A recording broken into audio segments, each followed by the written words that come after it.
Selamat pagi dan salam sejahtera. Saya Fenikal Biditeja daripada grup 10 bagi subjek falsafah isu semasa. Hari ini saya akan menjelaskan tentang kesan kolonialisme terhadap identiti dan budaya pada era pasca modern kita. Pertama sekali, apa itu kolonialisme? Kolonialisme adalah perluasan kuasa ataupun pengembangan kuasa sebuah negara besar kepada daerah lain ataupun wilayah lain ataupun negara lain. Kolonialisme telah wujud sejak abad ke-15 yang mana dimulakan dengan negara Eropah seperti Belanda, Inggris dan juga Portugal. Negara-negara Eropah ini menguasai wilayah ataupun negara lain demi kepentingan mereka sendiri. Di sini, apakah kepentingan yang mereka dapat melalui kolonialisme? Negara-negara Eropah ini mengeksploitasi kepentingan sumber hasil bumi daripada negara ataupun wilayah lain dan diangkut ke negara mereka demi kepentingan pasaran mereka dan dagangan mereka. Demikian pula bagi negara-negara yang mempunyai pelabuhan yang strategik, negara-negara Eropah ini akan menguasai dan mendirikan serta meluaskan kuasa mereka di sana demi menguasai pelabuhan yang strategik untuk memasarkan barang dagangan mereka kepada negara-negara lain yang melalui pelabuhan tersebut. Contohnya, Belanda menyerang dan menguasai Indonesia bagi kepentingan lada dan cengkeh untuk industri makanan mereka serta industri pengobatan mereka. Manakala kolonialisme di tanah Melayu pula bermula pada abad ke-16 di mana Portugal datang ke tanah Melayu dan mula menyerang Melaka demi menguasai Selat Melaka. Selat Melaka yang pada ketika itu sangat terkenal dengan pelabuhan yang strategik di mana ia berada di tengah-tengah India dan juga China, menjadi pelabuhan strategik satu-satunya di Asia Tenggara pada ketika itu, menarik minat Portugal untuk menguasai Selat Melaka demi kepentingan dagangan mereka. Oleh yang demikian, disebabkan kedatangan kuasa luar seperti Portugal yang membawa identiti serta budaya mereka ke tanah Melayu, akhirnya ia bercampur dengan identiti serta budaya penduduk asal di tanah Melayu pada ketika itu. Portugal juga turut membawa agama baru, yaitu agama Kristen yang diperkenalkan kepada penduduk di tanah Melayu, yang pada ketika itu segolongan besar penduduk di tanah Melayu menganuti agama Islam. Kesannya di pasca kemodernan ini kita dapat lihat terdapat pelbagai kaum dan etnik di Malaysia yang merupakan yang disebabkan oleh kedatangan kuasa luar semasa era kolonialisme. Di sini kita dapat lihat banyak bahasa asing yang diperkenalkan untuk menjadi bahasa perantaraan antara kita dan juga kuasa luar. Akhirnya kita mengalami kepelbagaian di dalam identiti dan budaya yang bermula daripada kedatangan kuasa-kuasa asing.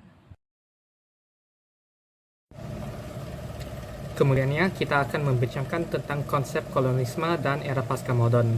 Dimulakan dengan penerangan mengenai konsep kolonialisme.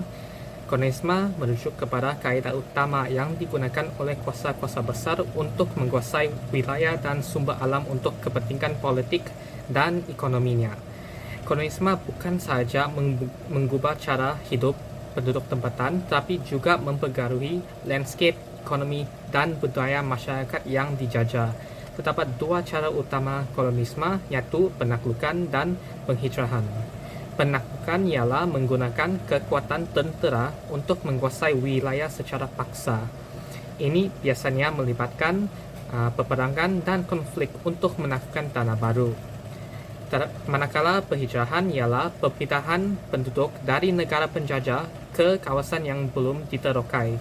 Kuasa kolonial menggalakkan atau memaksa penghijrahan rakyat mereka ke wilayah yang dijajah untuk membantu menubuhkan koloni peneroka di mana peneroka boleh menggunakan budaya tata urus dan sistem ekonomi mereka. Walaupun kolonialisme dapat membawa pembangunan infrastruktur dan sistem ekonomi yang lebih moden, kesannya tidak semuanya positif. Kolonialisme membawa kepada penderitaan rakyat tempatan dan kesan sosial yang berpanjangan, seperti penindasan, kehilangan identiti budaya, dan ketidakadilan ekonomi. Ini bermakna kolonialisme merupakan satu proses yang memberikan kesan jangka panjang kepada masyarakat yang mengalaminya, yang meninggalkan kesan yang mendalam kepada struktur sosial dan politik negara-negara terlibat. Assalamualaikum dan salam sejahtera. Saya Amirah Hani binti Haizul, nombor matrik BN 24160-162. So, saya akan menerangkan tentang apa itu konsep era pasca moden. Ia terbahagi kepada 6 dan saya akan menerangkan satu persatu. Pertama sekali, perolehan daripada pemikiran moden. Era pasca moden merujuk kepada peralihan daripada pemikiran moden. Ia menumpukan kepada rasionalisme, objektiviti, kepercayaan terhadap kemajuan yang boleh diukur. Yang kedua, penolakan kebenaran mutlak. Era pasca-modernisme menolak idea bahawa terdapat satu kebenaran mutlak atau naratif agung yang boleh menjelaskan segalanya. Sebaliknya, menekankan pelbagai perspektif dan pengalaman hidup yang berbeza. Nombor 3, penekanan perspektif berbeza, mengutamakan pelbagai perspektif dan pengalaman hidup yang berbeza. Seterusnya, yang keempat ialah ciri utama pasca-modernisme. Terdapat 3 ciri utama, iaitu kritikan terhadap struktur kuasa dominan. Yang kedua, pengiktirafan pluralisme budaya. Yang ketiga ialah penekanan kepada ketidakstabilan dan ketidakpastian kehidupan moden. So, yang kelima ialah impak terhadap isu semasa. Terdapat 2, identiti budaya dan seni media teknologi. Untuk identiti budaya, mempertanyakan norma sosial yang diterima tanpa dipersoalkan. Untuk seni media dan teknologi pula, menggalakkan aspirasi bebas dan eksperimen. Untuk akhir sekali, yang keenam ialah kesedaran sosial. Untuk kesedaran sosial, ia menuntut pemahaman bagaimana nilai dan makna terbentuk dalam konteks sosial yang lebih luas, memberi ruang kepada pelbagai naratif untuk berkembang. Sekian daripada saya, itu saja. Terima kasih. Seterusnya, bagaimanakah kolonialisme dan era pasca moden berkaitan? Era pasca moden menentang misi tamadun kolonialisme yang wujud dalam sejarah. Pemikiran pasca moden melihat kolonialisme sebagai satu sistem penindasan yang membawa kesan negatif bukan hanya pada masa lalu tetapi juga pada masa kini. Era pasca moden juga menggunakan kolonialisme sebagai alat untuk membincangkan keadilan dan hak manusia di peringkat global. Dalam konteks ini, dia merujuk kepada ketidakseimbangan yang wujud antara negara-negara kaya dan negara yang miskin, dan ketidakadilan yang masih berterusan disebabkan oleh kolonialisme. Aspek penting dalam pemikiran pasca moden adalah penyelidikan terhadap kesan berpanjangan dari penguasaan kolonialisme. Walaupun penjajahan secara rasmi telah berakhir, negara masih berdepan dengan kesan akibat pemisahan sosial, ketidakadilan ekonomi, dan perubahan struktur kuasa yang ditinggalkan oleh penjajahan. Era pasca moden membantu kita untuk lebih memahami kaitan antara kolonialisme dan masalah sosial serta politik yang masih wujud hari ini.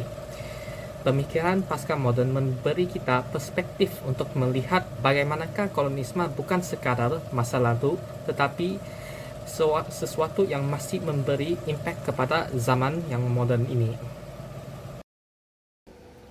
Seterusnya, saya akan meneruskan pembentangan dengan menjelaskan kesan-kesan kolonialisme terhadap identiti dan budaya.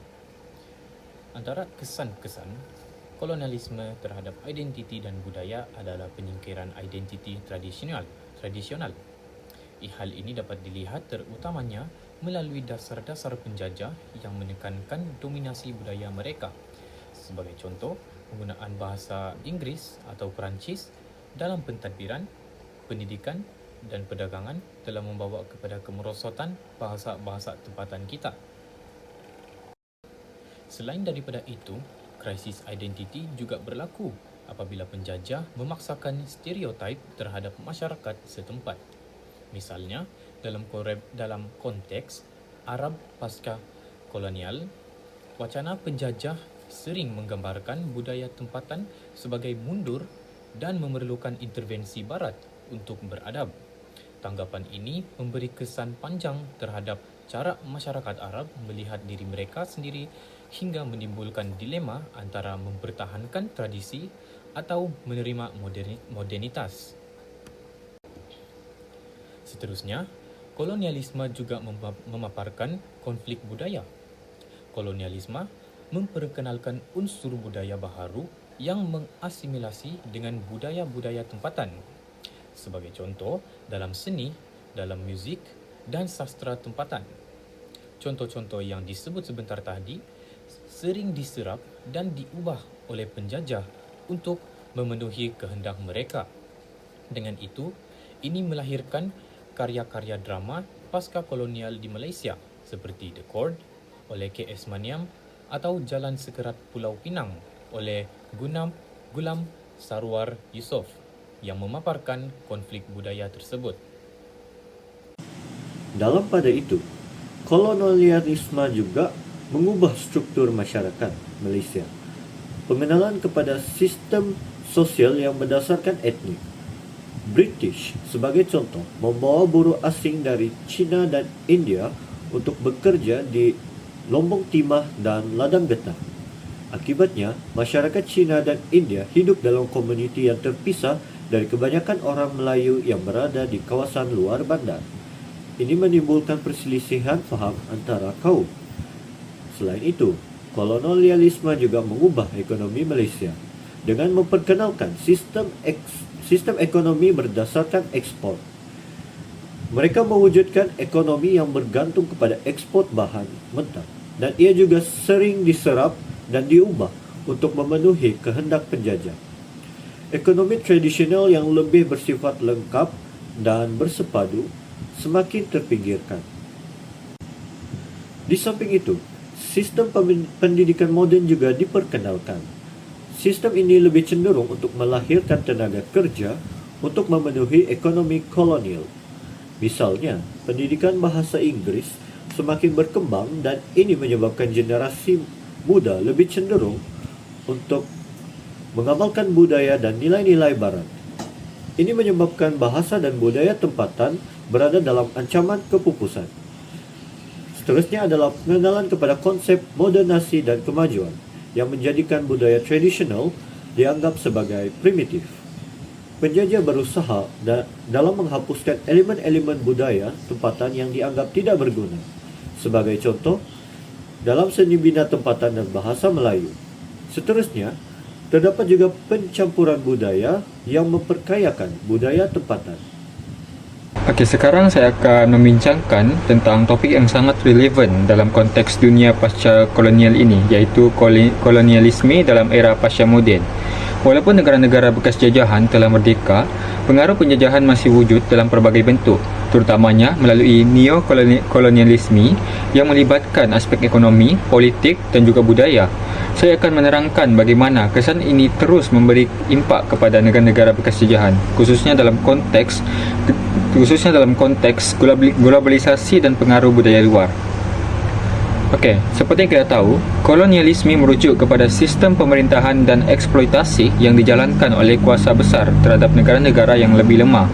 Walaupun negara-negara bekas jajahan telah meraih kemerdekaan, kesan-kesan kolonialisme masih terus wujud dalam pelbagai bentuk dalam era pasca moden ini. Namun, bentuk pengaruh ini kini tidak lagi berbentuk fizikal atau ketenteraan. Sebaliknya, ia lebih dikenali sebagai neokolonialisme yang melibatkan pengaruh dalam aspek ekonomi, politik dan juga budaya. Globalisasi dan dominisasi negara-negara maju masih mempengaruhi negara-negara bekas jajahan ini, yang dimana boleh menyebabkan mereka terus bergantung kepada kuasa besar dalam banyak sektor, termasuk ekonomi dan juga budaya. Akibatnya, negara-negara ini menghadapi cabaran besar dalam mengekalkan identiti budaya mereka serta mencapai kemerdekaan sebenar dalam konteks globalisasi yang semakin pesat pada masa kini. Okey, sekarang mari kita masuk kepada antara poin yang penting yang terdapat dalam 4.0 ini. Iaitu yang pertama adalah kesinambungan pengaruh ekonomi dan neokolonialisme. Iaitu walaupun banyak negara bekas jajahan telah meraih kemerdekaan, pengaruh neokolonialisme ini dalam ekonomi masih sangat jelas. Negara-negara ini tetap terikat dengan struktur ekonomi global yang dikuasai oleh kuasa-kuasa besar, di mana syarikat multinasional dari negara-negara barat masih menguasai pasaran dunia. Sebagai contoh, banyak negara bekas jajahan ini bergantung kepada komoditi utama seperti minyak, kelapa sawit dan juga produk pertanian yang diekspor ke pasaran global. Walaupun mereka sudah merdeka, negara-negara ini masih terikat dengan struktur ekonomi yang dikendalikan oleh negara-negara maju, di mana ini dapat menguntungkan mereka dan mengekalkan ketergantungan negara bekas jajahan terhadap pasaran global yang dikuasai oleh mereka sendiri. Okey, apa yang telah saya rujuk berdasarkan daripada Amina 2021, di mana dalam kajiannya telah menerangkan bahawa pengaruh neokolonialisme ini, ekonomi ini berterusan melalui sistem perdagangan yang memberi keuntungan kepada negara besar. Sementara negara-negara bekas jajahan masih bergantung kepada struktur ekonomi global ini. Manakala, untuk poin 4.2 iaitu imperialisme budaya barat, selain daripada pengaruh ekonomi, imperialisme budaya juga memainkan peranan penting dalam negara-negara pasca kolonial. Nilai-nilai budaya barat mendominasi melalui media, hiburan dan juga sistem pendidikan. Sebagai contoh, bahasa Inggeris kini menjadi bahasa utama dalam banyak sektor penting seperti pendidikan dan juga perniagaan. Ini menyebabkan banyak generasi muda lebih terdedah kepada gaya hidup barat dan mula mengadaptasi nilai-nilai budaya tersebut. Sementara budaya tempatan semakin terpinggir dan juga semakin tenggeram dari zaman ke zaman. Okey, menurut Zainuddin 2022, di mana beliau telah menjelaskan bahawa pengaruh budaya barat semakin mendalam, terutamanya dalam masyarakat yang sedang melalui globalisasi yang sangat pesat. Sebagai contoh, filem Hollywood, muzik pop dan juga hiburan barat semakin diterima tanpa soal, sementara budaya tradisional semakin dilupakan di negara ini. Seterusnya kita pergi kepada 4.3 iaitu pendidikan dan juga sistem bahasa sebagai warisan kolonial. Salah satu legasi paling ketara daripada penjajahan adalah sistem pendidikan dan penggunaan bahasa Inggeris yang masih dominan dalam kehidupan seharian di banyak negara bekas jajahan inilah.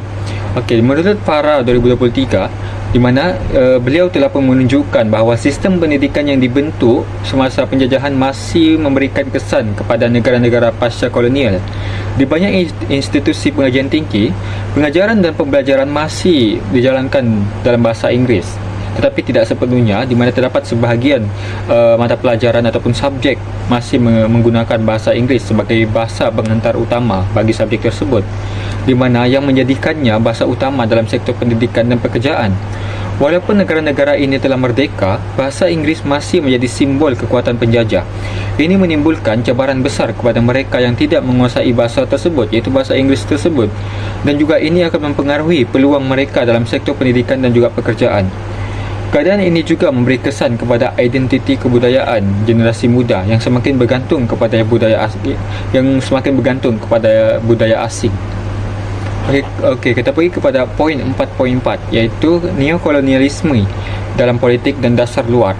Dalam aspek politik negara luar ataupun luar negeri lah. Okey, neokolonialisme masih berterusan melalui hubungan diplomatik dan juga ekonomi negara-negara pasca kolonial dengan negara besar.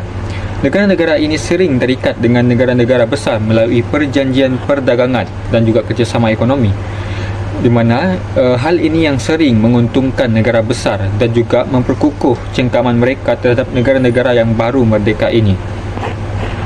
Okey, menurut Siti Nur pada tahun 2020, di mana dia pun telah menulis bahawa dia telah menerangkan dalam dalam buku tersebut bahawa negara-negara pasca kolonial termasuk Malaysia iaitu negara kita masih bergantung pada bantuan luar dan juga pelaburan asing daripada negara-negara maju yang memberikan pengaruh besar terhadap dasar luar mereka.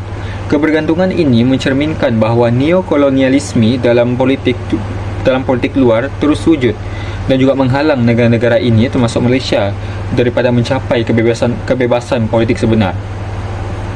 Dan poin yang terakhir iaitu 4.5, di mana impak globalisasi terhadap identiti kebudayaan. Akhirnya, dalam era pasca moden ini, globalisasi telah menyebabkan cabaran besar terhadap identiti kebudayaan tempatan. Melalui kemajuan teknologi dan media sosial, budaya asing semakin mendominasi kehidupan seharian. Seperti yang telah saya baca melalui tulisan Hasan pada tahun 2023 menyatakan bahawa globalisasi dan kemajuan teknologi, terutamanya melalui platform digital seperti YouTube dan Instagram, telah mengubah cara masyarakat menerima budaya. Generasi muda lebih terdedah kepada kebudayaan asing yang mempromosikan melalui hiburan global, dan ini menyebabkan acara tradisional semakin dipengaruhi oleh elemen komersial dan juga hiburan global. Keadaan ini diperlihatkan bagaimana globalisasi mempengaruhi cara hidup dan identiti kebudayaan negara-negara pasca kolonial, di mana yang semakin mengadaptasi budaya asing dan seterusnya melupakan warisan budaya tempatan mereka sendiri. Okey, sebagai kesimpulan, apa yang saya dapat simpulkan daripada kelima-lima poin penting dalam topik ini, secara keseluruhannya, kolonialisme dalam era pasca moden telah berubah bentuk dari penjajahan fizikal kepada neokolonialisme yang lebih halus, tetapi masih memberi impak besar kepada negara-negara bekas jajahan, termasuk negara kita, Malaysia. Walaupun negara-negara ini telah merdeka, mereka masih terikat dengan kuasa besar melalui pengaruh ekonomi, politik dan juga budaya. Globalisasi mempercepatkan proses ini, menyebabkan identiti budaya tempatan semakin terpinggir. Dengan itu, negara-negara bekas jajahan perlu berusaha untuk mengatasi cabaran-cabaran ini dan mencari jalan untuk mempertahankan identiti budaya mereka sambil mencari kebebasan yang sebenar dalam dunia yang semakin global ini. Begitu saja daripada saya untuk poin keempat ini. Sekian dan terima kasih. Assalamualaikum dan salam sejahtera. Nama saya Nur Zawana binti Muhammad Indra akan membentangkan tentang cabaran dan peluang dalam menangani kesan kolonialisme terhadap identiti dan budaya. Terdapat 3 cabaran, iaitu penghakisan identiti budaya, perpecahan sosial, dan globalisasi. Cabaran yang pertama ialah penghakisan identiti budaya. Yang kita tahu, budaya barat ni dia mengikis budaya tempatan sebab penggeseran norma tradisional. Kenapa benda ni berlaku? Kerana pergaulan kita yang sekarang ni, contohnya pergaulan kita yang sekarang ni, ramai masyarakat Melayu mengikuti budaya barat. Contohnya dalam pergaulan kita, kita telah mencampuri bahasa Melayu ke dalam bahasa Inggeris. Contohnya kita menggabungkan dalam komunikasi kita, membiasakan diri kita dengan berkomunikasi dalam bahasa Melayu juga bahasa Inggris. Dia bercampur. Itu contohnya. Kesannya, generasi muda zaman sekarang ni kurang berminat dengan warisan budaya sebab diri dorang tu telah dipengaruhi dengan budaya barat dan tidak cenderung dengan warisan budaya kita ni. Cabaran yang kedua iaitu perpecahan sosial. Seperti yang kita tahu, perpecahan sosial ni seperti menciptakan ketegangan dalam perkauman.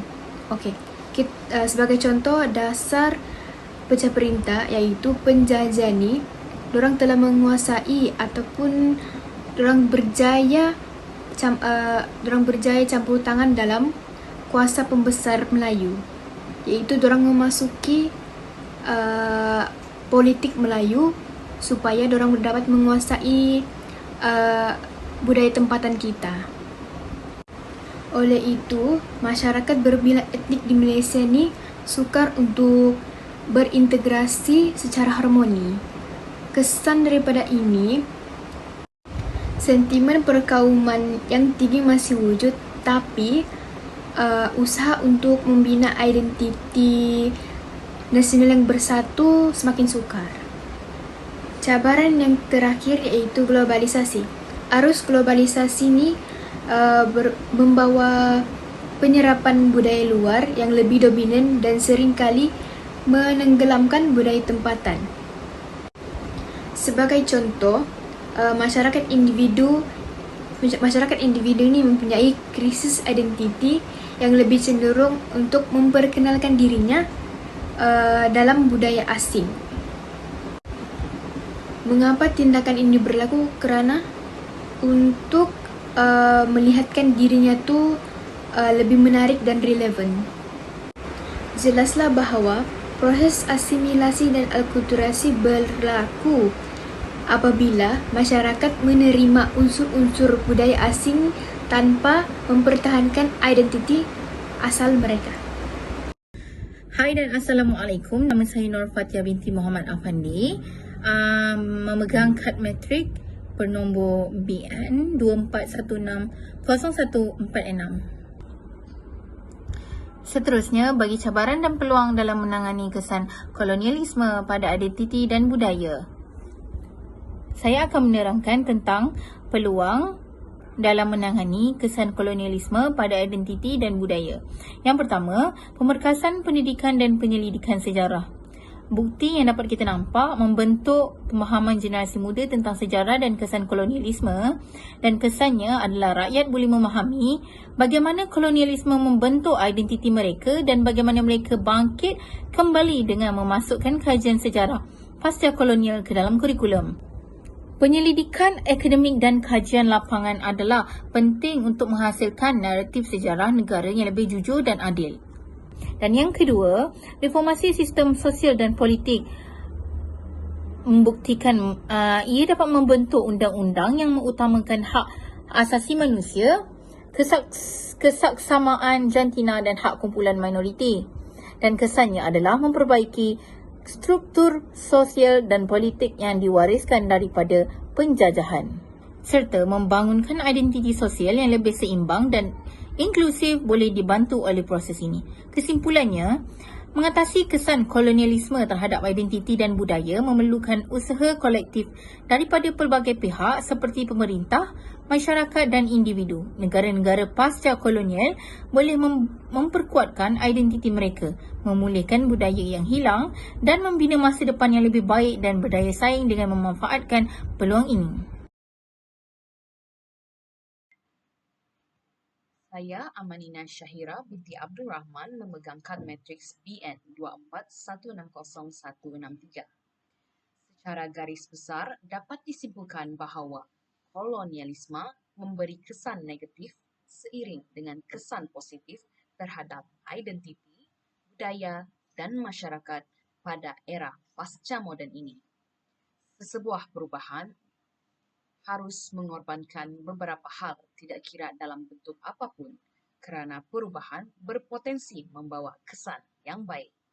Hal ini dapat dibuktikan melalui kewujudan kolonialisme terhadap masyarakat di era pasca moden ini yang telah meninggalkan kesan negatif yang besar terhadap negara atau wilayah jajahannya.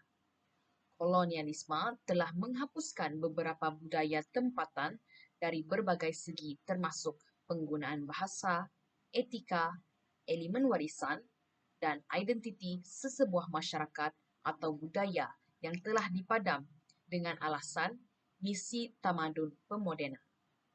Hal ini dapat terlihat daripada perpecahan antara masyarakat yang juga berpunca daripada kolonialisme sehingga menyebabkan tragedi kelam bersejarah bukan sahaja di negara kita Malaysia, namun di negara-negara lain.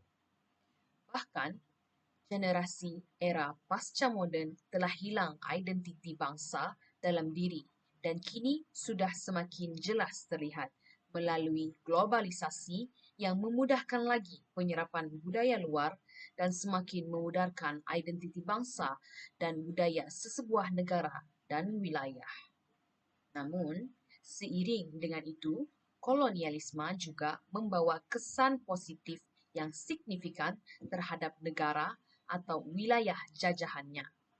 Kolonialisme telah membantu masyarakat yang dianggap tidak bertamadun dengan pemodenan, yakni pemantapan pembangunan infrastruktur sistem ekonomi serta sistem pemerintahan yang membantu memodernkan beberapa wilayah dan negara yang dijajah.